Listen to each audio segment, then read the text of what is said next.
प्रश्नटी देखा प्रश्नटी एमती अच्छी जे गोटे पात्र रे क्षीर और पानी अनुपात थिला 5:2 एवं अन्य गोटे पात्र रे क्षीर और पानी अनुपात थिला 8:5। तेरे क्षीर व्यवसायी जनक क्यों अनुपात प्रथम और द्वितीय पात्र मिश्रण को मिसाइले से 9:4 भाग क्षीर और पानी को करें। अर्थात आम बर्तमान देखा जे प्रथम पात्र रे थिबा क्षीर केते थिला प्रथम पात्र थिला 5:2 अर्थात 5 क्षीर बेले मोट मिश्रण थिला 5+2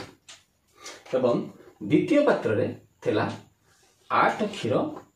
एवं क्षीर और पानी मिसिक थिला 8+5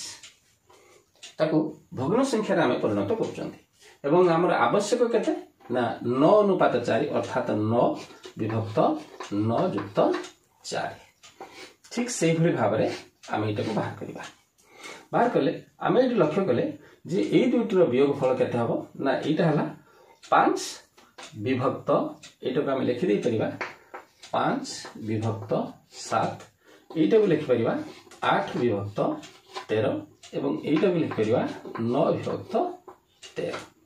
वर्तमान 5/7 रु वियोग करवा 9/13 आसो केते ना 13×7 आसला लस आगु 7 आम तर भाग करदे रहा 13 13×5 65 माइनस 9×7 63 अपन रहा 2/91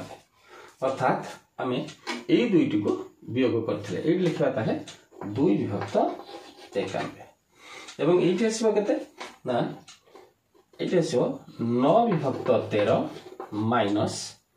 8/13 जोटा कि 13 हूँ लसागु 9/8 1/13 अर्थात आम 1/13 भाग आनिबा काहकु ना प्रथम पात्र एवं द्वितीय पात्र आनिबा 2/91 भाग। तेबे एक आम आउ टिके सरल करदबा 1/13 अनुपात 2/91 अर्थात 1/13 डिवाइड 2/91 अर्थात 1/13 गुणन 91/2 13×7=91 अर्थात 7/2 अर्थात 7:2। तेबे प्रथम पात्र